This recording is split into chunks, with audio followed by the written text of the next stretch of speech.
네, 안녕하세요. 성공첩의 시작 잡정보센터 이남주입니다. 네, 안녕하세요. 한유진입니다. 네, 또 한 주의 시작을 알리는 월요일이 돌아왔습니다. 저희야 뭐 항상 여러분들과 함께 할 수 있다는 사실에 설레고 또 감사한 마음으로 시작하고 있지만 네. 주변을 보면 이 월요일 때문에 월요병을 겪으면서 힘들어하시는 분들이 많거든요. 그래서 왜 이렇게 월요일을 좀 힘들어하고 두려워하냐 물어봤더니 앞으로 일주일 동안 쌓여있는 업무 때문에, 일 때문에 힘들다고 합니다. 그래서 조금 월요일을 겪고 있는 분들에게 조금이라도 힘이 될까 해서 제가 좀 그 생산성을 높일 수 있는 습관이 있다고 해서 그걸 한번 찾아와 봤습니다. 이 습관을 들이면 월요병에 시달리지 않을 수 있는 거겠죠? 그렇게 믿기로 해봤고요. 일단은 그게 네. 필요할 땐 도움을 요청하기라고 합니다. 필요할 때 도움을 요청하기라고 하니까 좀 부탁할 건 빨리 부탁해서 시간을 아끼자 이런 뜻이라고 봐도 될까요? 네. 이게 남에게 어떻게 보면 도움을 요청하고 부탁한다는 게 자신의 약점을 드러낸다고 생각을 네. 해서 꺼려하는 분들이 많을 텐데 유진 씨 말대로 시간이라도 아끼자 이 말이 맞는 게 문제 해결을 좀 능동적으로 하기 위해서는 도움을 받아야 하는 게 또 생산성을 높이는 데 도움을 준다고 합니다. 맞습니다. 또 그래서 집단 지성이라는 말도 있잖아요. 문제 해결을 위해서는 때로는 많은 사람들의 지성이 필요한 것 같습니다. 네. 그래서 저희 잡정보센터 또한 취준생들의 소중한 이 생산성을 높이기 위해서 오늘도 알찬 정보들로 가득 채워봤습니다. 오늘도 방송 기대 많이 해주시기 바랍니다. 네, 또 벌써부터 취준생들의 궁금증이 증폭되는 소리가 여기까지 들리는 것 같습니다. 네. 자, 그러면 월요일 잡정보센터 지금 바로 출발합니다.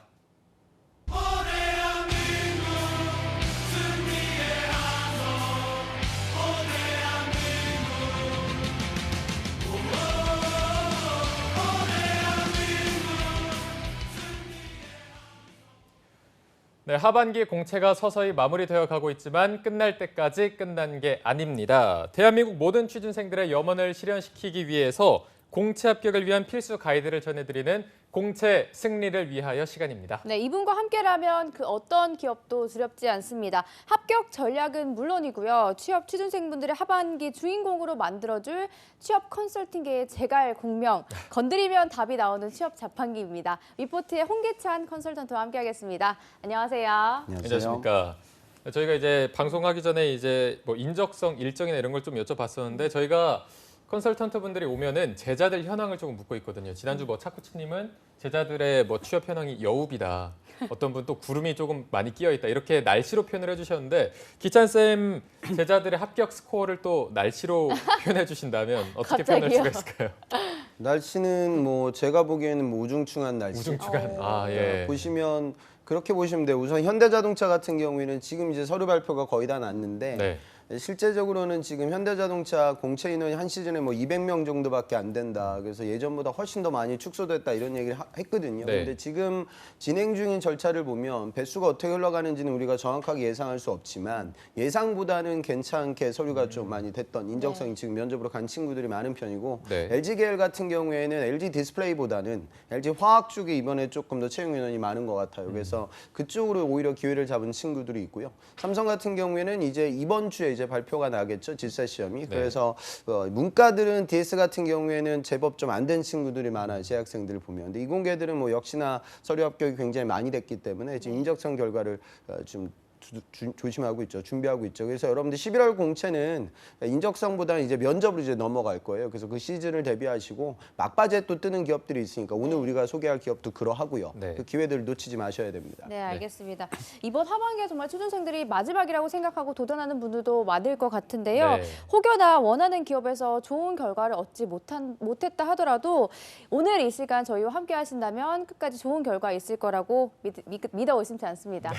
저희가 뭐 항상 말씀드리고 있지만 끝날 때까지 끝난 게 아니기 때문에 네. 오늘은 또 어떤 기업이 남아있나 한번 살펴볼 텐데 오늘 살펴볼 기업 또 어떤 합격 전략을 살펴주실지 기대가 됩니다. 어떤 기업을 오늘 좀 알아볼까요? 지금 뭐 대한민국 공채 시즌 아니면 대한민국 수출 산업 자체를 이끌어가는 산업이 반도체입니다. 그래서 여러분들이 삼성전자나 하이닉스 뭐 이런 기업에 많이 도전을 하죠. 그런데 이런 칩셋 자체를 만드는 메이커만 있는 것이 아니라 반도체라는 건 이 공정이 굉장히 고도화되어 있기 때문에 이 장비와 설비 기업들의 산업이 굉장히 큽니다. 또 그 회사들 중에 삼성전자의 자회사가 될 수 있는 세메스라는 기업을 좀 알아보는 시간 갖도록 하겠습니다. 네, 네. 오늘 기찬 쌤이 선정해 주신 삼성 계열사 중에 하나인 그 CMS 네. 조금 저희가 낯선 기업이라고 좀 느껴지는데 어떤 기업인지 자세히 좀 설명을 해주시죠. 우리가 이제 삼성그룹이라고 하면 이미 공채를 여러분들 도전하셨고 다양한 제조기업들, 금융기업들 여러 기업들이 있잖아요. 그런데 이 삼성의 계열사들, 그 계열사들이 보유하고 있는 자회사들이 있습니다. 그런 자회사들의 공채가 따로 지금 흘러가고 있어요. 그래서 질사시험이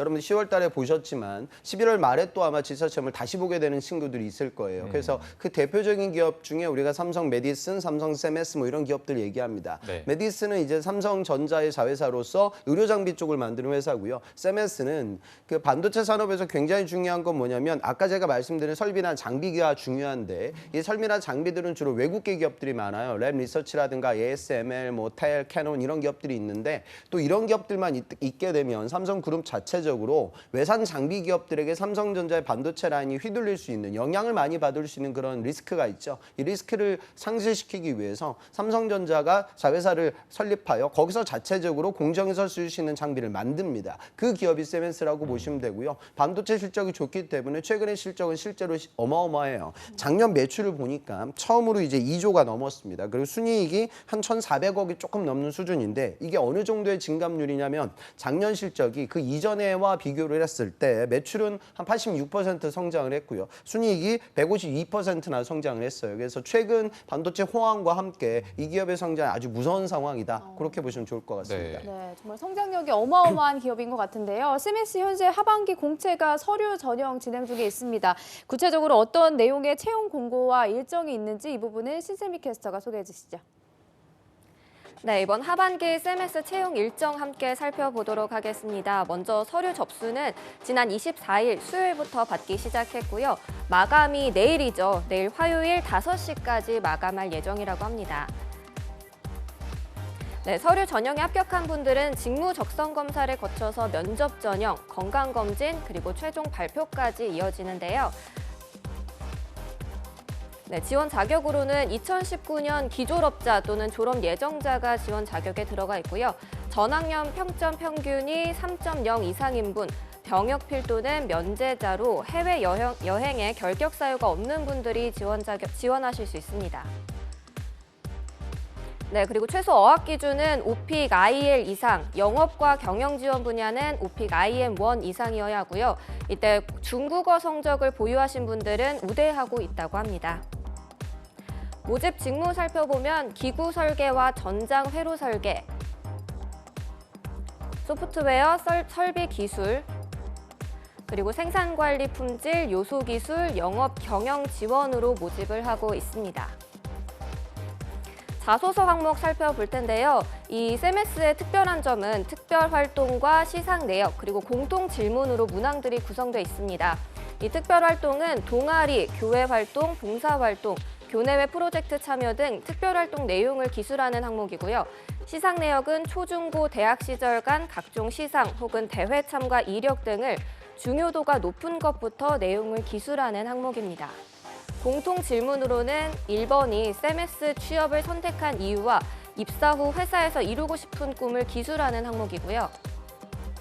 2번은 학업 이외 활동 중 가장 의미 있었던 활동과 그 이유에 대해 기술하는 항목입니다. 그리고 현재 자신에게 가장 큰 영향을 끼친 사건, 인물 등 삶의 터닝 포인트에 대해 기술하는 항목이 있고요. 네, 마지막으로 반도체, 디스플레이 장비 산업에 대해서 어떻게 이해하고 있으며 본인이 기여할 수 있는 역량이 무엇인지 살펴보는 항목까지 있습니다. 이렇게 서류 접수가 내일까지 단 하루가 남았는데요. 남은 기간 동안 잘 준비하셔서 제출해 주시기 바라고요. 자세한 내용은 스튜디오에서 살펴보도록 하겠습니다. 네, 신세민 캐스터와 함께 CMS에 대해서 한번 살펴봤습니다. 아까 말씀하신 거 보니까 하루 남았습니다. 내일 오후 5시까지 서류 마감이기 때문에 오늘 저희 방송 보면서 자소서를 이미 쓰신 분들은 수정할 부분을 좀 참고하시면 좋을 것 같고요. 안 쓰신 분들은 방송 참고하셔서 서류를 완료해 주시면 될 것 같습니다. 네. 자, 일단 삼성 계열사 아까 말씀드렸지만 이 셈에스 하반기 채용 규모부터 좀 살펴볼까요?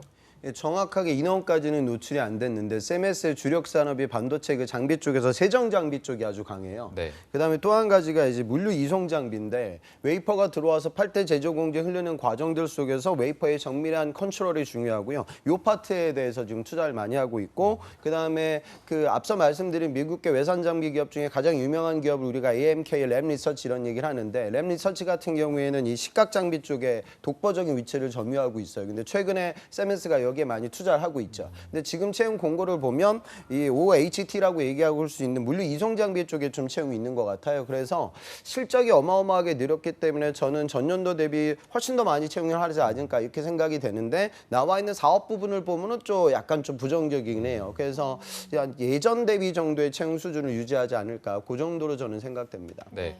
그러면 말씀하신 이 세정 장비랑 물류 이송 장비 이쪽에 조금 채용이 집중이 될까요? 아니면 다른 데서도 그러니까 조금 주력 있을까요? 파트가 이제 그쪽이고요. 지금 나와 있는 공채들을 보면은 이제 물류 자동화 부분이라든가 디스플레이 초정밀 제어 쪽으로 이제 채용이 되기 때문에 네. 입사 이후에 여러분들 어떤 사업 아이템을 맡을지는 좀 일부 변경될 수 있는 소진이 있다고 보시면 되겠죠. 네, 네. 그럼 셈에스의 인기도 어느 정도 수준인지 궁금한데 좀 채용 경쟁률과 어떤 지원자들이 많이 지원하는 편인가요? 예전에는 제가 많이 쓰라고 해도 학생들이 잘 안 썼어요. 그러니까 자회사 공채가 특징이 이제 셈에스라고 적혀 있으면 실제로 입사하게 되면은 삼성에서 쓰는 내부 인트라만, 그러니까 싱글 게시판도 그대로 쓰고요. 거의 그냥 삼성이라고 보시면 돼요. 네. 그러니까 물론 이제 전자 DS만큼의 어떤 처우라든가 네임밸류가 좀 떨어지긴 하지만 아주 좋은 기업이거든요. 그런데 학생들 입장에서는 그냥 삼성 타이틀이 없다 보니까 지원을 예전에 안 했는데 요즘은 많이 시대가 바뀌어서 삼성전자나 하이닉스를 도전하는 친구들이 ASML, 랩 리서치, 텐코, 캐논 이런 데를 거의 다 쓰거든요. 그러니까 이제는 그런 장비 기업들이 이제 이공계들이 거의 다 알고 작년 하반기 때 셈에스에 영업으로 입사했던 재학생은 여성 문과였어요. 그래서 그런 도전들도 있기 때문에 예전 대비는 이제 경쟁률이 치열해지고 있다. 그다음에 또 한 가지가 지금 자회사 지사 시험을 여러분들이 곧 10월, 11월 달에 보게 될 텐데 거기 도전할 때 이제 셈에스만 생각하지 않고 삼성 보험 쪽에도 자회사가 있고요. 건설 쪽에서도 자회사가 있고 삼성 메디슨 같은 여러 가지 기업들이 있어요. 그러니까 그 기업들을 생각하는 친구들이 이제 공통망으로 아 이렇게 삼성이 지사를 한 번 더 볼 수가 있어? 자회사 공채가 따로 열리는구나. 이런 인식이 좀 높기 때문에 이제는 경쟁이 예전보다는 많이 치열해졌다고 보시면 됩니다. 네. 이 삼성하면 워낙 계열사도 많고 말씀하신 자회사도 굉장히 많아서 취준생들이 이거를 머릿속에 일정을 쫙 짜놓고 다 좀 지원을 해야 되는 건지 그럼 굉장히 피곤할 것 같거든요. 그래서 좀 선택과 집중을 해야 되는 건지 어떤 식으로 좀 조언을 하시나요? 그러니까 삼성전자, 그다음에 삼성생명, 물산 이런 우리나라 메이저 대기업들의 자회사는 제가 지금 매출 규모를 얘기했지만 여기 지금 매출가 2조가 넘어요. 오뚜기 매출이 2조 정도 하거든요. 그러니까 그 정도 사이즈의 기업을 가리면서 나는 안 써야지 이런 친구들은 없죠. 그리고 지금 아마 생각하고 있는 분들은 지사시험 발표를 앞두고 있기 때문에 지금 이번에 또 지사시험이 워낙 쉽게 나와서 많은 학생들이 붙을 거라고 지금 착각을 하고 있어요. 그런데 보나마나 또 상당수 학생들이 고배를 맛볼 거예요. 네. 그래서 방송 보고 내일까지 무조건 자소서 내셨으면 좋겠습니다. 네, 네. 알겠습니다. 그럼 셈에스의 채용에 있어서는 좀 삼성하고 비슷한 식으로 이루어지는지 아니면 특별한 특징 같은 게 있나요? 상당히 유사하죠. 그러니까 지사시험은 똑같이 본단 말이죠. 그러니까 당연히 내가 삼성전자 DS에 가기 위해서 삼성전자 CIM에 가기 위해서 지사시험을 한 친구들이라고 하면 그 배웠던 부분들을 다시 한번 물론 삼성 가야겠지만 그게 지금 면접 결과도 나올 때 내가 어떻게 될지 알 수 없으니 보험 정도로 생각하고 도전하죠. 근데 제가 지금 말은 보험이라고 하지만 당연히 우리나라 메이저 기업이다라고 생각하고 도전하는 거예요. 네. 그리고 아까 기찬 쌤이 말씀하신 게 이제 셈에스에서 주력 파트가 세정 장비, 물류 이송 장비인데 그러면 취업을 준비할 구직자들도 이 직무에 실제로 많이 좀 지원을 하는 편인지 아니면 뭐 다른 데로도 좀 분산이 많이 되는 편인가요? 어떤 직무에 그러니까 좀 몰리나요? 삼성의 전자를 쓸 때 상위권 학생들이 이번에 회로 쪽을 썼고요. 그다음에 중간 정도 내 중간 스펙이 나오는 친구들이 공정을 쓰고 그나마 내가 좀 스펙이 낮다라고 생각하는 친구들이 많이 몰리는 직군이 F직군이라고 얘기하는 설비입니다. 이건 뭐냐면 반도체 8대 제조 공정에 들어가는 장비 설비를 관리하는 거고 그 라인에 셋업을 하는 거죠. 그런데 실제로 반도체 팹 라인에 들어가 보면 이 설비 엔지니어들만 이 설비를 셋업하는 것이 아니라 이 장비 자체를 판매하는 회사의 CS 엔지니어들과 함께 셋업 셋업이 이루어져요. 그러니까 어찌 보면 삼성전자 팹, 그 반도체 생산 라인에서 FG군 엔지니어들이 하는 업무와 그다음에 이런 외산 장비 기업들과 우리나라 장비 기업들이 CS 엔지니어들이 하는 업무들이 대부분 비슷하죠. 그래서 FG군을 쓰는 친구들이 장비 기업들을 다 쓰는 거예요. 그런데 또 한 가지 특징이 뭐냐면 지금 여러분들 아마 공채 쓴 친구들은 알 텐데 ASML이나 텔이나 캐논이나 주성이나 원익이나 이런 기업들은 주로 CS 엔지니어를 많이 뽑죠. 그러니까 뭐냐면 이 장비를 반도체 라인에 셋업하는 그 기술적인 셋업 업무를 해요. 그런데 지금 이번에 CMS 공채들을 보면 나와 있는 직군이 기구 설계, 전장 회로 설계, 소프트웨어 설비 기술. 그러니까 이 부분은 셋업이라는 부분보다 이 장비 자체를 만드는 제조 파트의 직군들에 대한 채용이 열리고 있는 거예요. 그러니까 어찌 보면 FG군을 도전했던 친구들도 CMS를 쓰지만 쉽게 말해 현대자동차에 도전했던 친구들 이번에 기구 설계 파트를 보면 메카 전공이 떠 있단 말이죠. 그러니까 나와 있는 전공의 종류나 가지수가 상당히 다양해요. 지금 소프트웨어도 나와 있고 물리화학, 산업공학, 통계, 재료, 물리 거의 모든 전 분야의 공채 규모가 열렸죠. 물론 채용 규모가 삼성전자에 비할 바는 못 돼요. 하지만 채용이 스펙트럼이 아주 넓고 문과 학생들 같은 경우에도 구매, 재무, 기획, 인사 아주 다양하게 열렸어요. 그래서 제가 보기에는 이번엔 경쟁률도 많이 올라갈 것 같고 많은 학생들이 관심을 갖고 도전해봤으면 좋겠습니다. 네. 정말 이 방송 보시기 전까지도 쓸까 말까 고민하셨다면 기찬쌤이 정말 좋은 기업이라고 하시니까 저 또한 이 기업에 대한 믿음이 생기는 네. 것 같습니다. 또 모든 분야에 있어서 채용문이 열려 있다고 하니까 직무마다 어떤 식으로 전공하는 지원자들이 유리할지도 궁금한데요. 그 주로 작년쯤에 아마 CMS 입사했던 제 학생은 원래는 삼성전자를 꿈꿨어요. CMS 가는 친구들은 다 삼성전자를 같이 쓰죠. 그런데 안타깝게도 그 지사 시험엔 떨어졌단 말이죠. 그리고 삼성전자 CMS 같은 경우도 전자 DS 지사자전 떨어졌지만 CMS 지사자전은 붙었거든요. 그러니까 아무래도 지사 커트는 전자 대비는 좀 낮아지고 있다라는 생각은 좀 들고요.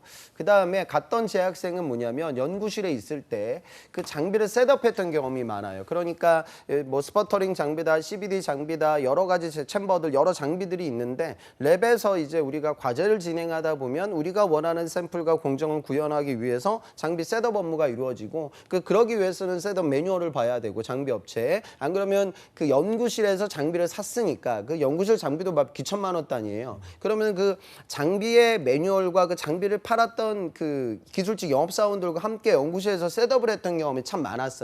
그러면 이 친구는 이런 경험이 앞으로 내가 이런 장비 업체들 엔지니어들과 랩에서 협업을 해봤다. 따라서 내가 그 외 장비 기업에 들어가 가지고 장비를 개발하는 직군으로 입사를 하게 되면 고객 관점에서의 좋은 개발이 가능할 것이다. 이런 식의 어프로치를 걸었거든요. 그래서 여러분들 특히 이공계들은 학부 프로젝트를 진행하거나 연구실에 있을 때 설비란 장비를 운영하고 관리하고 튜닝했던 경험 이 부분을 좀 자소서에 많이 녹여냈으면 좋겠습니다. 네, 네. 알겠습니다. 그리고 이제 인문계 친구들도 좀 살펴봐야 될 것 같습니다. 아까 뭐 작년에는 여성 문과 학생 뭐 한 분이 합격을 하셨다고 해서 인문계 분들은 좀 어떤 식으로 어필하는 게 더 좋을지 문과들은 알려주시죠. 이런 생각을 가지세요. 저 홍기찬이 또 이상한 소리 하네. 뭐 반도체 장비를 뭐 쓰라고 하는데 내가 지금 반도체도 모르는데 무슨 장비를 알아. 반도체 장비를 아는 문과는 없어요. 존재할 수 없고요. 그것 때문에 뽑는 게 아니라고요. 네. 그러니까 자 CMS에서 영업을 한다라고 하면 주 거래선인 삼성전자, 삼성 디스플레이예요. 그리고 그거 말고 이제 다른 칩셋 메이커라든가 디스플레이 패널 메이커를 대상으로 해서도 세일즈를 진행을 하고 있겠죠. 그러니까 기술 영업을 하는 거고 B2B 영업을 하는 거죠. 그러니까 방송 보는 분들 중에 이미 여러분들 중에 LG화학 서류를 붙은 친구들이 있잖아요. 기초 소재나 배터리 쪽으로. 그러면 기초 소재에서 여러분들이 LG화학의 서류가 붙었던 이유가 LG화학에서 판매되는 화학 소재 제품들을 알아서 붙은 게 아니라고요. 그러니까 이번에도 같은 관점에서 도전을 하는 거죠. 그러니까 산업재는 더군다나 이런 고도화된 이 장비 기업은 제품 고리가 안 걸려요. 이건 문과 이공계들도 안 걸리니까 그런 부분들보다는 직무적인 역량을 강하게 어필하는 게 상당히 중요하다라고 생각해야겠죠. 네, 네. 알겠습니다. 그리고 또 지원 자격 부분을 보면 평점 평균이 3.02 이상이신 분, 또 어학 기준도 있고요. 중국어 성적을 우대한다고도 나와 있어서 혹시 스펙을 많이 보지는 않을까 걱정스럽긴 한데요. 지원자들의 합격, 또 실제로 합격자들의 스펙은 어느 정도 수준인가요? 그러니까 삼성과 큰 차이는 없죠. 그런데 지금 보면 삼성 같은 경우에는 학점 기준이 제한이 없거든요. 그래서 누구나 지원이 가능하죠. 근데 제가 삼성 입사시킨 제 오프라인 수강생들 그 평균을 제가 한번 내보니까 네. 한 3.7 정도 돼요. 그러니까 3.7 정도가 삼성에 들어가는 삼성맨들의 평균 학점이거든요. 제 수강생들 몇백 명 정도 되니까 적은 데이터는 아니에요. 그러니까 3.0이라는 기준이 없다 하더라도 실제로 그게 넘지 않으면 이번 서류에서 탈락의 고배를 맛봤어요. 세메스는 과거 기준을 적용시켜서 3.0 이상으로 잡아놨습니다. 네. 근데 서류 합격이라는 그 서류 합격률을 보면 삼성 같은 경우에는 서류가 좀 많이 붙는 편이고 자회사들은 그 정도 수준은 아니에요. 자회사들은 일반적인 기업의 수준 정도로 보는 게 맞거든요. 그래서 스펙이라는 게 서류 합격만 놓고 보면 삼성보다는 더 어렵게 느껴질 겁니다. 네, 알겠습니다. 자, 이어서 이제 내일이 서류 마감이기 때문에 많은 분들이 궁금해하시는 자소서 전략을 또 살펴보도록 하겠습니다. 저희가 이제 하나하나 살펴보겠지만 그 전에 아까 신세미 캐스터가 조사한 내용을 들어보니까 조금은 독특한 항목이 있었던 것 같아서 조금 세메스만의 특징, 자소서만의 특징이 있다면 어떤 게 있을까요? 제가 보기에는 뭐 독특한 건 없고요. 그 항목이 4가지 정도로 나뉘는데 제 삼성의 전자 여러분들 썼죠 이미 DS나 CIM에 4번 항목이 있었어요. 그러니까 삼성 자소 쓸 때도 저는 4번이 항상 제일 중요하다라고 얘기하는데 4번 항목이 직무 관련된 이야기를 쓰라고 해요. 이번에 SMS 자소서의 4번 항목도 이거예요. 반도체 디스플레이 장비 산업에 대해서 어떻게 이해하고 있으며 본인이 기여할 수 있는 역량이 무엇인지 기술에 달라. 이 부분이 굉장히 중요하죠. 그러니까 이 부분을 아까 제가 말씀드렸던 그러니까 반도체 오프라인 공정교육 받으면서 그냥 장비 봤다 이거는 좀 약할 거 아니에요. 그죠? 그러니까 내가 그런 지금 나와 있는 시각 장비라든가 세정 장비라든가 운송 장비라는 건 어떨까요, 여러분? 정밀한 운송이 중요하겠죠. 그 다음에 운송 장비가 예를 들어 기계적인 가공 파트에서 진행되고 있는 장비는 고장이 나면 작업자가 들어가가지고 수리해가지고 고치면 될 수 있겠지만 반도체는 여러분도 아시겠지만 정전 몇 분만 나도 손실이 몇 천억이에요. 그러니까 그 어떤 장비들보다 고신뢰성이 요구가 되죠. 그래서 이런 신뢰성을 높였던 나의 경험이라든가 그 다음 정밀한 가공을 컨트롤할 수 있는 여러분들의 공학 적인 문제 해결 능력 그리고 장비 자체에 대한 나의 어떤 적응력, 나의 경험 이런 것들을 4번 항목에 넣는 부분이 우선은 더 중요할 것 같고요. 나머지 항목들을 보면 1번 항목이 취업을 선택한 3세메스 취업의 이유 그러니까 지원 동기하고 입사 포부 쓰라는 거니까 이건 어렵지 않고요. 그다음에 2번 항목이 학업 이외 활동 중 가장 의미 있었던 활동과 그 이유를 알려주세요. 학업 이외의 활동이라고 했어요. 그래서 저는 이 부분에 대해서 아마 세메스의 의도는 그거인 것 같아요. 이거는 비공학적인 이야기를 쓰라는 항목인 것 같은데 각자 여러분들이 보유하고 있는 역량을 보고 학업에서 빠지는 부분들 중에 여러분들이 인턴이 있다라고 하면 그 인턴을 통한 어떤 에피소드를 기재할 수도 있을 것 같아요. 3번 항목을 보면 현재 자신에게 가장 큰 영향을 끼친 사건과 인물 그리고 삶의 터닝 포인트 이거는 삼성 자소서에 영향을 받는 거죠. 네. 삼성 자소서 그 항목이 2번 항목이 이거예요. 그러니까 지금 실제적으로 보면 1번 항목과 3번 항목은 삼성전자에 들어가는 1번 항목과 2번 항목과 비슷하고요. 4번 항목도 삼성전자는 4번 항목이 있는데 거기 있는 게 직무 관련된 경험을 쓰라고 하는 거니까 그것과 비슷한 거예요. 그러니까 2번 항목 정도가 추가적으로 들어가 있다. 그다음에 자소서의 양이 여러분들 보면 아시겠지만 500자로 상당히 작다, 적다. 이 부분이 메인이다라고 생각하는 게 필요합니다. 네, 알겠습니다. 전체적으로 조금 살펴봐 주셨지만 이게 또 내일 마감이기 때문에 취준생분들이 궁금해해서 저희가 하나씩 좀 집중적으로 살펴보도록 하겠습니다. 자, 1번 아까 말씀하신 지원 동기와 입사 후 포부를 묻는 질문입니다. 세메스 취업을 선택한 이유와 입사 후 회사에서 이루고 싶은 꿈을 기술해 주시기 바랍니다.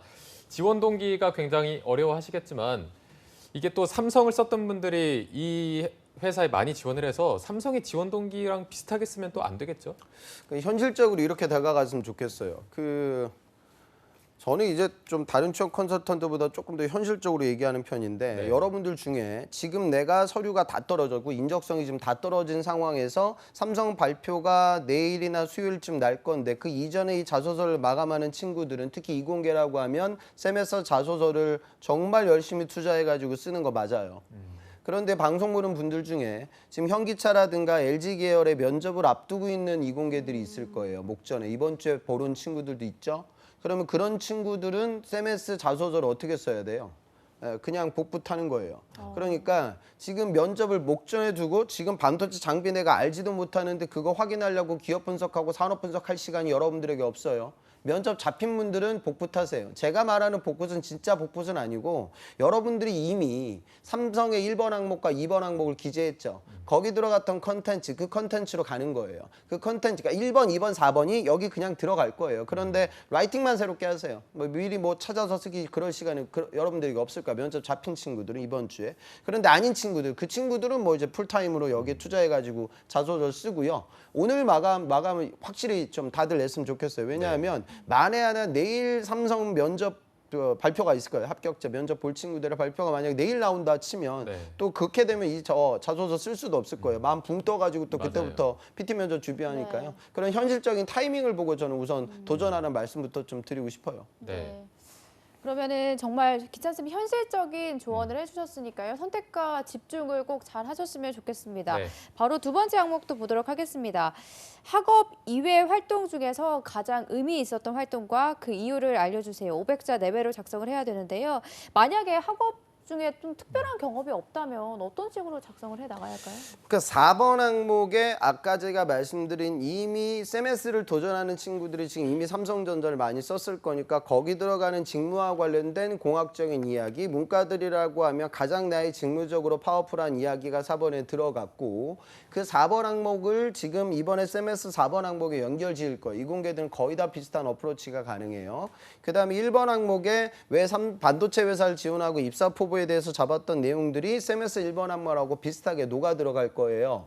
그 다음에 2번 항목의 성장 과정 우리가 몇 자로 썼어? 우리 1500자로 썼다고 여러분들이. 그럼 1500자를 많은 구직자들이 하나의 에피소드로 가기가 버겁기 때문에 이거를 두 개 에피소드로 나눠간 친구들이 많아요. 그리고 성장 과정에 들어갔던 내용들은 여러분들의 인성적 경험과 관련되는 이야기를 썼죠. 그러니까 역으로 다시 치환해서 생각해 보면 과거 이번 시즌 목전에 두고 제 말씀 오해하지 마세요. 그대로 카피 앤 페이스트를 붙이라는 건 아니야. 똑같은 컨텐츠로 접근하는 거죠. 그러니까 이번 항목에 이미 삼성 자소서를 쓸 때 나의 인성적 경험에 대한 에피소드를 두 가지 정도 잡아놓은 친구들이 많아요. 그러면 그 항목이 이제 2번 항목과 이번에 3번 항목에 각기 나누어져 들어갈 수도 있겠죠. 근데 만약에 나는 그게 아니라 이미 2번 항목의 성장 과정을 하나의 에피소드, 하나의 컨텐츠로 쭉 뽑았다. 그런 부분들은 이걸 축약시켜가지고 CMS 3번 항목에 들어갈 거야. 3번 항목이 바로 사건 영향 결국 본인의 성장 과정에 대한 주요 에피소드를 쓰라고 하는 거니까. 그럼 빠져있는 이야기가 이번에 들어가요. 저는 의사결정할 때 요거는 주의했으면 좋겠어요. 이미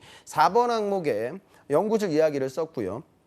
1번 항목에 CMS를 지원한 이유에 대해서 적을 때 나의 인턴 경험을 활용했다. 그래서 3번 항목에는 나의 인성적 에피소드로 여러분들의 예를 들어 아르바이트 경험을 썼다. 라면은 지금 2번 항목은 학업에서 빠져 있어야 되니까 여기에 학부 프로젝트라든가 연구실 이야기는 못 써요. 그죠? 가이드라인이 이러니까. 그래서 여러분들이 인성적 에피소드 중에 장비업체에서 업무를 진행할 수 있는 여러분들의 아르바이트 경험이라든가 안 그러면은 2번 항목에 저는 인턴 이야기를 써도 된다고 봐요. 그런데 인턴을 쓸 때 그거를 공학적인 과제를 얘기하지 말고 조직 생활에 대한 적응력을 보여줄 수 있는 에피소드로 뽑아내면 쉽게 500자가 나올 거예요. 그리고 저는 CMS 자소서를 볼 때 우리 많이 자소서 쓴 친구들은 알죠? 500자 자소서가 쓰기 더 어려워요. 맞아요. 그러니까 이거는 디테일한 세부적인 내용으로 들어가기가 어려워요. 그래서 여러분들의 액션과 결과, 키워드를 좀 노출시키는데 포커스 맞췄으면 좋겠어요. 프로젝트는 없는 거예요. 무슨 프로젝트?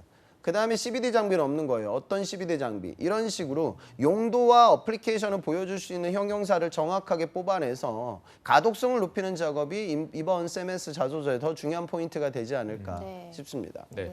이번 항목이 좀 왜 물어보는 건지 궁금하거든요. 중요도가 만약에 4개 질문 중에 중요도가 있다면 이번 항목은 어디쯤에 위치하고 있나요? 그러니까 자소서라는 건 다 사람이 읽어보거든요. 그래서 뭐 사람들마다 얘기하는 게 틀리죠. 그러니까 처음에 나오는 자소서가 중요할 수. 저는 그것도 어느 정도 맞는 말인 것 같아요. 왜냐하면 글을 볼 때 확 들어오는 내용이니까요. 그런데 항목도 무시할 수는 없단 말이죠. 그러니까 지금 항목들을 보면 반도체 디스플레이 장비 산업에 도대체 네가 왜 가야 되고 그 직무에 대한 경험을 적으라고 하니까 저는 4번이 당연히 중요해질 수밖에 없다라는 생각을 갖고 있는 거고요. 2번 기업의 이유는 그렇게 보시면 돼요. 1번에 기본적인 지원 동기와 포부를 한번 물어보고 4번에 디테일한 직무적인 경험을 물어봐요. 그럼 중간에 여러분들의 인성적인 역량을 물어보는 거니까 과거 아마 그럴 것 같아요. 삼성 자회사니까 삼성의 자소서 항목들을 차용해가지고 또 삼성전자가 CMS의 고객이 되거든요. 그러니까 고객과 함께 협업을 할 수 있는 신입사원을 뽑는 거예요. 그러니까 그 회사에서 요구하고 있는 인적 덕목들과 유사한 패턴들 지원들을 가져가는 게 맞을 거예요. 그래서 제가 보기에는 3번 항목을 넣어놓은 것 같고 네. 인성적인 부분에 대해서 또다시 어떤 이야기를 듣고자 학업 이해에 대해서 의미 있었던 내용에 대해서 물어보고 있는 것 같습니다. 그러니까 반반 정도 되는 거죠. 우리가 흔히 얘기하는 직무적인 역량에 대한 공간이 절반 정도, 인성적인 역량을 확인할 수 있는 공간이 절반 정도. 그렇게 보시면 되겠습니다. 네. 네. 3번에서 이제 뭐 영향을 끼쳤던 사건이나 인물 및 삶의 터닝 포인트에 대해서 쓰라고 돼 있는데 삼성을 지원하면서 이 부분에서는 뭐 삼성과 관련된 사람을 쓰기 좀 민망한 부분이 있겠지만 CMS에서 여기서 3번에서 삼성과 관련된 인물을 써도 괜찮나요? 자신에게 가장 큰 영향을 끼친 사건. 삼성 같은 경우에는 여기 당구장 표시한 다음에 뭐 가상성 인물도 가능하다 이런 조건이 있어요. 그래서 앨런 머스크도 많이 등장하고 뭐 알파고도 등장하고 뭐 이런 걸 하죠. 그건 의미 없고요. 그러니까 이거는 이제 여러분들의 결국 사건 인물에 너무 초점을 맞추지 마세요. 그러니까 사건 인물의 내용을 적으라는 건 구체적인 에피소드를 적으라는 거예요. 그러니까 저는 지금 이 3번을 볼 때 우려스러운 부분은 이거는 무조건 사건과 인물과 터닝 포인트에 대한 나의 에피소드를 적어야 되는데 500자밖에 안 돼요. 그러니까 이게 저는 제일 힘들 거예요, 구직자들은 사실요. 그러니까 아마 이것까지 계산해가지고 해당 기업에서 인사 담당자를 내진 않았겠죠. 근데 이거 삼성 2번 행면 항목들 그대로 차용해가지고 공간을 부여했으면 제가 만약에 인사 담당자라고 이걸 500자로 줘서는 안 돼. 삼성은 이 똑같은 항목이 1,500자예요. 근데 양이 너무 적기 때문에 오히려 저는 기존에 있던 에피소드를 어떻게 하면 축약시키냐, 함축시키는 게 여러분들한테 되게 이번에 어려운 과제가 될 것 같습니다. 네, 알겠습니다. 그리고 마지막 4번 항목이 기찬쌤이 가장 중요하다고 강조를 해주셔가지고 이 부분은 직무에 대한 질문이다 보니까 지원자들이 어떤 식으로 접근을 해 나가면 좋을까요? 제발 그런 얘기 좀 하지 말아요. 해가지고 또 뭐 반도체가 뭐 지금 뭐 전 세계를 이끌어 나아가고 있고 여기다 4차 산업혁명 얘기하고 8대 제조공정 읊어서 얘기하고 거기서 식각장비 세메스가 잘한다라는 접근하게 되면 500자 다 날아가요. 그러니까 저는 그런 부분들은 좀 많이 줄이고 최소화시키도록 하고 본인의 아까 얘기했던 장비나 그다음에 신뢰성 이런 부분들을 보여줄 수 있는 공학적 과제에 대한 공간 확보 그리고 세부적인 내용 전개 이 부분이 더 중요하다고 보시면 되겠습니다. 네, 알겠습니다. 자, 저희가 지금까지 자소서 전략을 함께 살펴봤는데 이제 서류 전형 이후의 전형도 좀 한번 살펴보도록 네. 하겠습니다. 어떤 특이 사항이랄까 그런 게 있을까요? 뭐 그냥 삼성과 똑같다고 보시면 돼요. 그러니까 그거 끝나고 나서 지사 시험 보고요. 네. 그러니까 지사 시험이 제가 일한 지 오래됐는데 자회사 공채가 하반기만 하거든요. 그러니까 메인 공채 지사 시험하고 비슷한 난이도로 항상 나와요. 그래서 이번 지사 시 아주 쉬웠잖아요. 그래서 그게 쉬웠다고 느껴지지 않으면 여러분 공부가 안 된 거고 정말 쉬웠어요. 그래서 자회사 공채도 아마 쉽게 나올 거라고 좀 판단됩니다. 네, 그러면은 서류 전형을 통과한 지원자들이 GSAT 시험을 어떤 식으로 준비를 빡세게 해야 될 것 같은데 그 인적성 시험까지는 어느 정도 시간이 남아 있나요? 지금 한 11월 말 정도에 아마 예전에 보는 편이거든요. 네. 그래서 그때 시험을 보니까요. 지사 시험에 이번에 그러니까 이 지사 시험을 보는 친구들은 그때까지 삼성 최종 발표가 안 나면 진행 중이면서 같이 걸어가는 친구들도 있을 거고요. 공차 끝나면 거기에 가지 않고 아마 결시자들이 많이 생길 거예요. 네. 그런데 그 부분도 좀 고려가 되어야 할 것 같고요. 그다음에 또 한 가지 중요한 건 이미 지사 시험을 봐서 여러분들이 느꼈을 거예요. 그러니까 이번에 지금 제 학생들 보면은 개수는 다들 나오거든요. 그래서 몇 개 틀렸다, 수리추리 몇 개 틀렸고, 그러니까 그 정도 기준 뽑아낼 수 있게끔 연습이 이루어져야 돼요. 그래서 과거에 한번 그런 적이 있어요. 상식이 없어지기 전에 지사 메인 공채에서는 상식이 나왔고 자회사 공채에서 난데없이 상식이 한번 안 나왔어요. 그래서 학생들이 어마어마하게 혼란을 겪었고 그리고 그 다음 시즌부터 삼성의 상식이 사라졌어요. 그러니까 히스토리를 보면 이 자회사 지사에서 뭐 이런 변화가 있을 수도 있단 말이죠. 소소하게나마. 네. 그래서 그런 부분들에 대해서 만약에 시험장에 가서 제가 보기엔 가능성은 한 10% 언더일 것 같은데 혹시나 벌어지더라도 당황하지 말고 시험장에서 시험 보시는 게 중요할 것 같습니다. 네, 알겠습니다. 자, 이제 인적성 검사까지 치르면 면접을 치르게 될 텐데 면접도 한번 좀 짚어주시죠.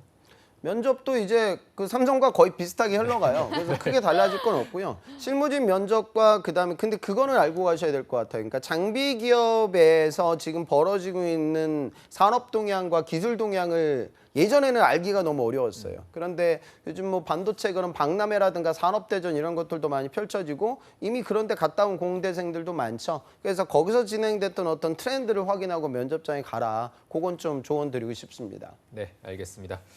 자, 그러면 오늘 마지막으로 또 CMS 입사를 꿈꾸는 취준생 여러분들에게 신의 한 수 부탁드리겠습니다. 반도체 장비들을 보면요. 포토 제일 잘하는 데가 ASML이고요. 그다음에 뭐 AMK는 거의 다 잘해요. 그러니까 대포도 잘하고 에칭도 잘하고 디퓨전도 잘하고요. 캐논 텔 같은 경우에는 세정 에칭 디퓨전의 강자고 아까 말했던 램 리서치가 에칭의 강자입니다. 그리고 일본계 캐논은 포토를 잘하는 편이고요.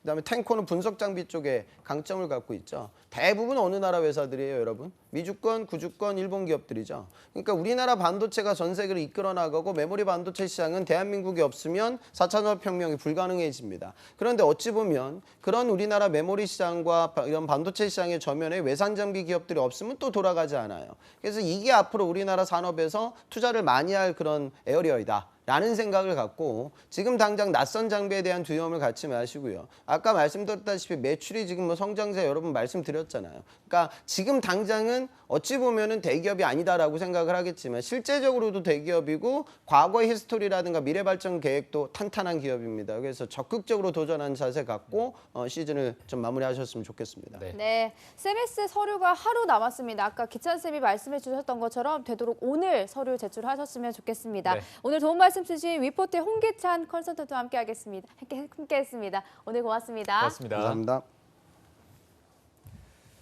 네, 잡정보센터 1부에서 준비한 내용은 여기까지고요. 잠시 후 2부에서는요. 신세미 캐스터와 함께하는 일자리 방방곡곡이 준비되어 있고요. 네, 그리고 취준생들을 위한 발빠른 뉴스를 전해드리는 취업인 뉴스도 준비되어 있습니다. 네, 어디 가지 마시고요. 채널 고정.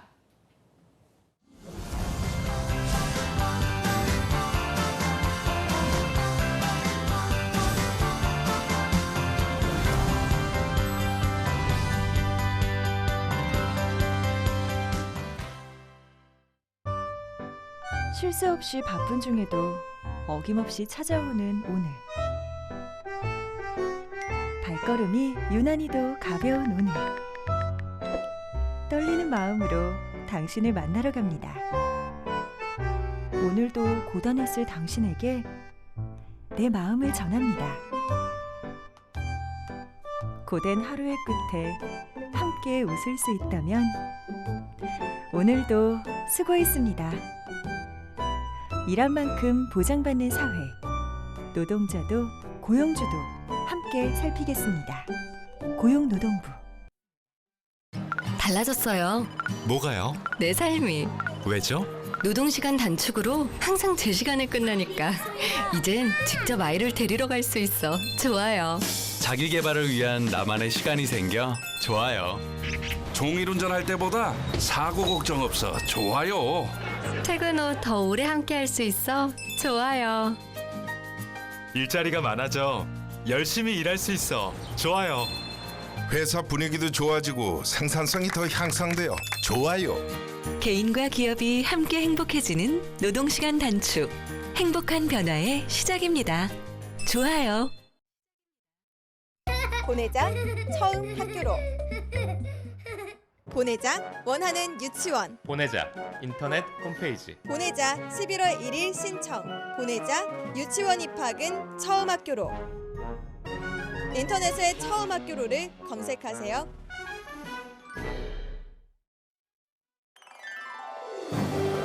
한국 직업 방송을 보면 취업이 보입니다.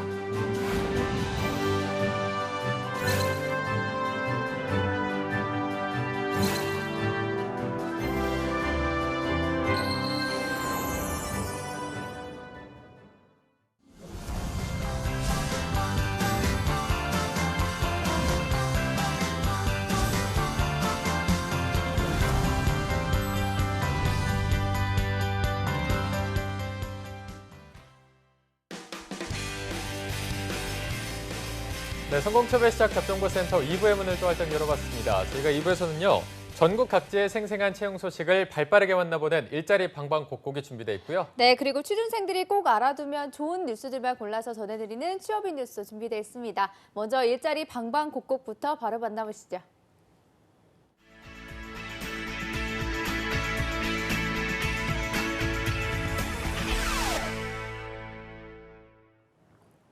네, 매일매일 전국 각지의 생생한 채용 정보를 알아보는 일자리 방방곡곡. 오늘은 김건호 주무관님이 계시는 광주로 연결해 보겠습니다. 주무관님 안녕하세요.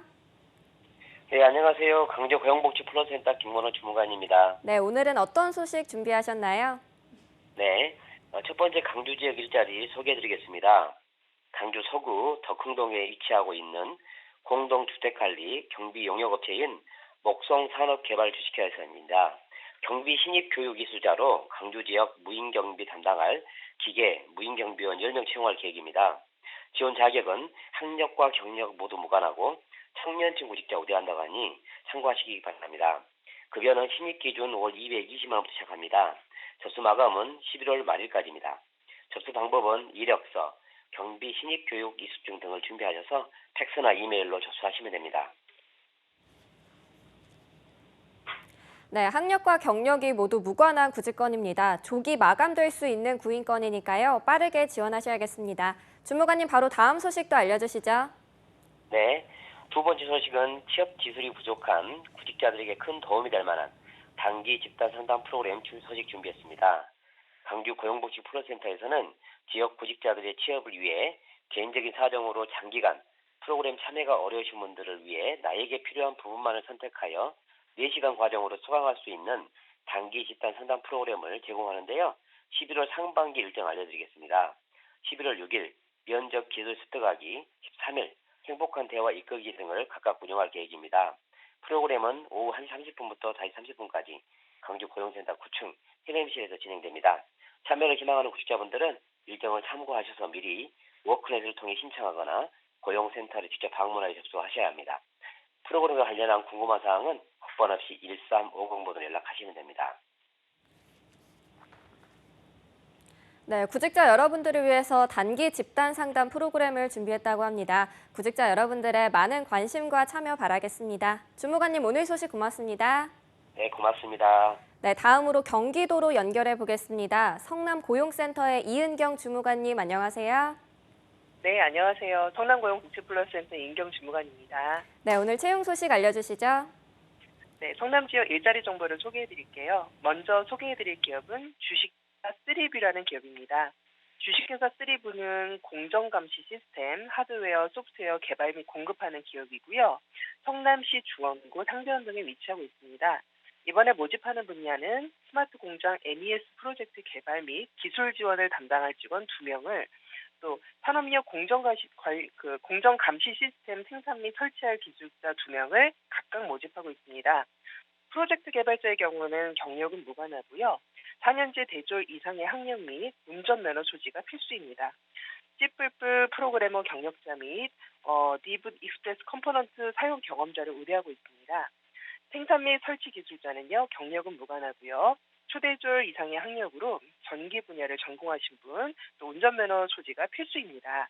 2개 직종 모두 청년을 우대하고 있습니다. 근무 조건은 주 5일 근무고요. 상품기획자의 급여는 연봉 2,700만 원 이상으로 면접 후에 결정이 됩니다. 모집 기간은 11월 30일까지고요. 이력서와 자기소개서, 경력증명서, 또 졸업증명서를 담당자 이메일로 접수하시면 됩니다. 네, 총 4명을 채용하고 있는데요. 각각의 지원 자격이 다르기 때문에 꼼꼼하게 확인해 보셔야겠습니다. 주무관님 바로 다음 소식도 알아보겠습니다. 네, 두 번째로 소개해드릴 기업은 한솔생명과학 주식회사입니다. 한솔생명과학 주식회사는 화장품 OEM, ODM 전문적으로 생산하는 기업이고요. 성남시 중원구 상대원 등에 위치하고 있습니다. 이번에 모집하는 분야는 상품 기획 및 부자재 개발자 1명, 상품 자재 구매 및 기획사무 1명을 각각 모집하고 있습니다. 상품 기획자의 경우에는 상품 기획 2년 이상의 경력자로서 4년제 대졸 이상의 학력자면 지원이 가능합니다. 또 장애가 있는 분들도 지원이 가능합니다. 이 회사에서는 특이하게 장애인용 주차장, 승강기, 경사로 화장실 등을 갖추고 있습니다. 그러니까 장애인분들도 많이 지원해 주시면 좋을 것 같고요. 자재 구매 사무원은 초대졸 이상의 학력으로 경력은 무관하게 지원 가능합니다. 2개 직종 모두 컴퓨터 사용 우수자를 우대하고 있고요. 그 외에도 해외 연수자, 학점 우수자, 공모전 입상자, 인근 거주자, 차량 소지자, 운전 가능자, 또 여성 및 청년을 우대하고 있습니다. 근무 조건은 주 5일 근무고요. 상품 기획자의 급여는 연봉 3,500만 원 이상으로 시작이 되고요. 면접 후에 결정이 됩니다. 자재 구매 사무원의 급여는 연봉 2,500만 원 이상으로 역시 면접 후에 결정이 됩니다. 모집 기간은 채용 시까지고요. 이력서와 자기소개서, 졸업증명서, 또 경력 있는 분들은 경력증명서까지 담당자 이메일로 접수하시면 됩니다. 네, 각 부문당 지원 조건이 다르기 때문에 꼼꼼하게 챙기셔야 될 것 같습니다. 주무관님 오늘 소식 고맙습니다. 네, 고맙습니다. 네, 지금까지 일자리 방방곡곡 전라도와 경기도의 채용 정보 알아봤습니다.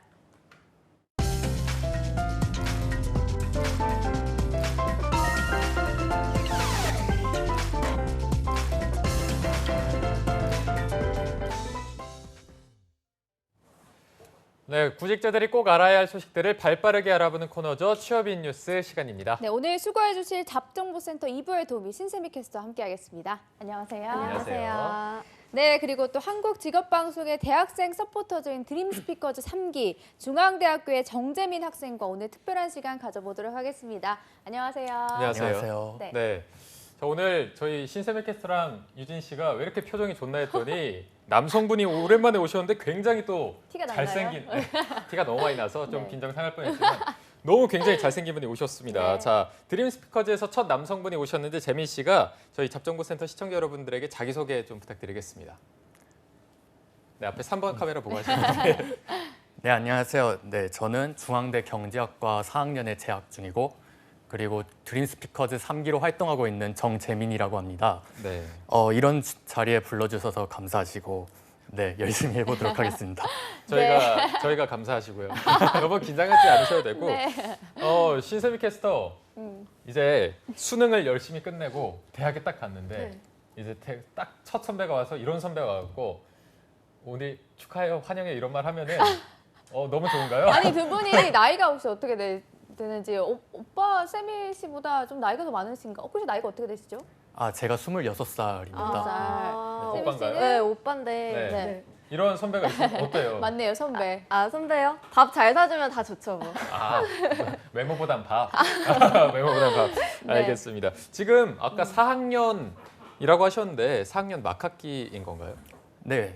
4학년 보통 제가 알기로는 4학년 때 이런 대외 활동, 서포터즈 네. 활동을 잘 안 하거든요. 그래서 저 같은 경우도 뭐 제대하고 막 가장 활동적일 때 했었는데 마지막 학기에 좀 이런 거 하시는 이유가 있는지. 뭔가 제가 대학 생활을 하면서 그런 대외 활동을 해볼 기회가 별로 없어가지고 네. 그래서 이번에 마지막에 졸업 직전에 네. 이런 대학 하면서 추억을 쌓을 기회가 되지 않을까 해서 이렇게 지원했습니다. 네, 알겠습니다. 재민 씨가 긴장을 너무 많이 하신 것 같아요. 네. 그래서 혹시 대학생 서포터즈로서 저희 프로그램에 임하시는 각오를 좀 편하게 들어볼 수 있을까요? 네. 네. 이런 자리가 처음이라서 되게 긴장도 많이 하고 잠도 잘 못 잤는데 네, 하지만 드림 스피커즈를 대표해서 나온 만큼 열심히 하고 그만큼 자부심을 갖고 열심히 하도록 하겠습니다. 네, 알겠습니다. 오늘 또 서포터즈로서 자리를 빛내주신 정재민 학생과 함께 해보도록 하겠습니다. 오늘 재민 씨의 활약을 기대해볼 첫 번째 뉴스 어떤 게 있는지 바로 들어보도록 하겠습니다. 네, 그 직업을 구할 때 가장 중요한 부분이 바로 연봉이죠. 그렇죠. 근데 취준생들이라면 이런 상황 다들 한 번씩은 겪어봤을 것 같은데요. 대기업 이외로 나머지 기업들의 지원을 위해 채용 정보를 한번 보다 보면은 연봉은 회사 내규에 따름이라고 나와 있어서 답답함을 자아내곤 합니다. 네. 맞습니다. 사실 연봉이 자신과 맞지 않아서 이 기업을 그만두는 경우도 발생을 맞아요. 하고요. 또 자소서를 쓸 때도 뭐 원하는 원봉 이렇게 희망 연봉 쓸 때 거기다가 뭐 5천만 원 이렇게 적을 수는 없잖아요. 그래서 저도 회사 내규에 따름 이렇게 적었던 경험이 있는데 혹시 재민 씨도 비슷한 경험이 있으신가요? 저 같은 경우는 그런 거는 못 봤는데요.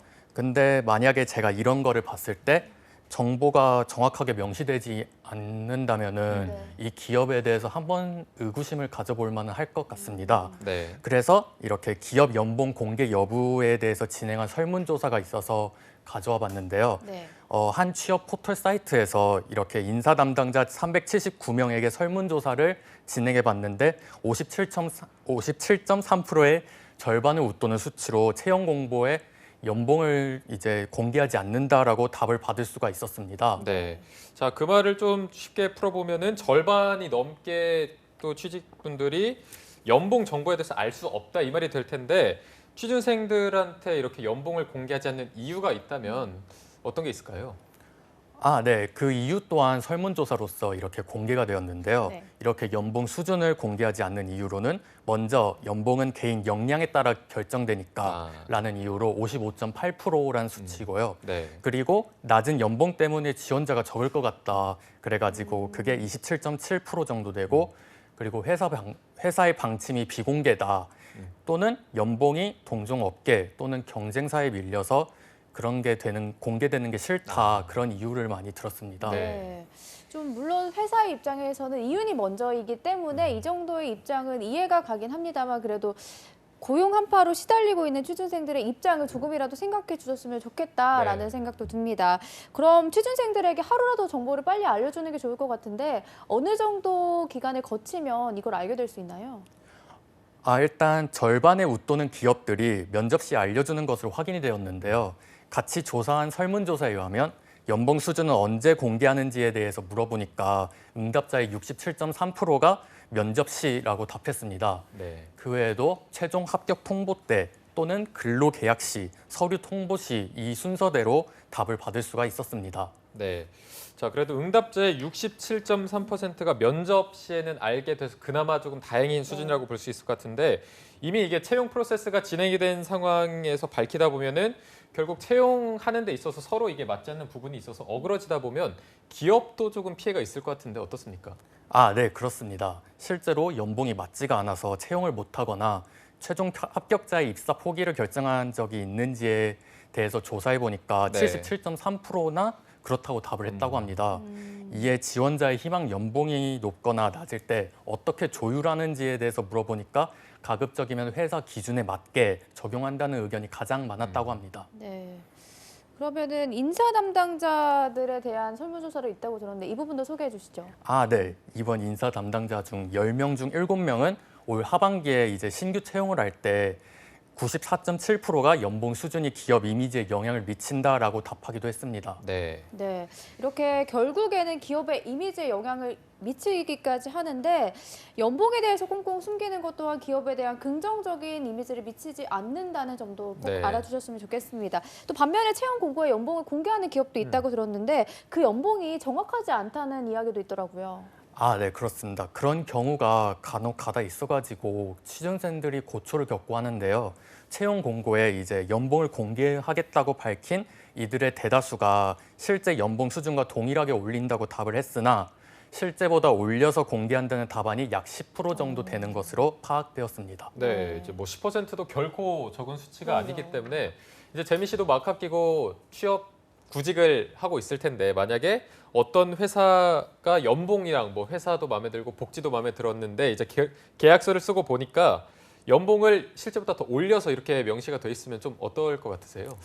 아무래도 이런 채용 공고에 이 명시되어 있는 정보들은 이제 또 구직자들과의 약속이잖아요. 네. 그러니까 이런 정보가 잘못되었다. 그러면은 저는 그 회사를 지원할 때 조금 고민을 해보지 않을까 싶습니다. 맞습니다. 네. 신세미 캐스터도 이렇게 뭐 연봉을 4천으로 알고 갔는데 실제로는 뭐 3천이더라 하면은 좀 어떨 것 같아요?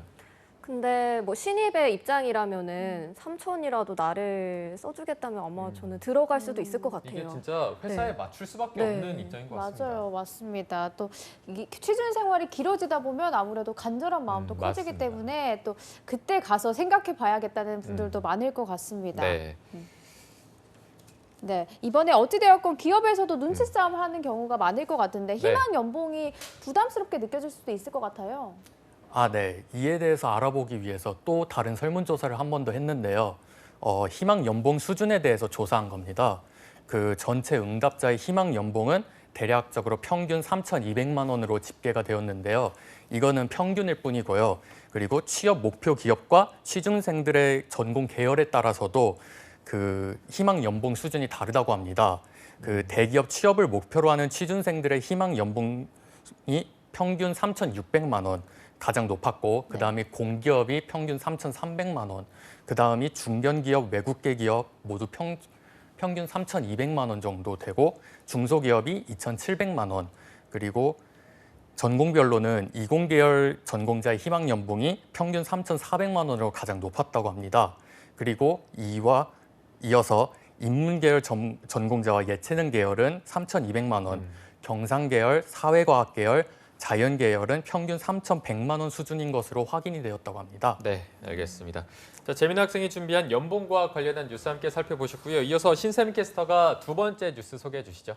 네, 두 번째 뉴스는 정부가 연말까지 단기 공공 일자리를 5만 9천 개를 만든다는 소식 가져와 봤는데요. 네. 정부는 지난 24일 김동연 부총리 겸 기획재정부 장관 주재로 경제관계 장관회의를 열고 최근 고용경제 상황에 따른 혁신 성장과 일자리 창출 지원 방안에 대해서 발표를 했습니다. 네, 최악의 채용 시장인 와중에 이런 소식은 정말 반갑게 느껴지는데 취준생 여러분들 또한 정말 좋아하실 것 같습니다. 네. 빠르게 소개해 주시죠. 네, 중앙부처와 공공기관, 고용산업 위기지역 지방자치단체에 연말까지 청년이나 50대에서 60대 신중년, 어르신을 위한 맞춤형 일자리를 5만 9천 개나 만든다고 합니다.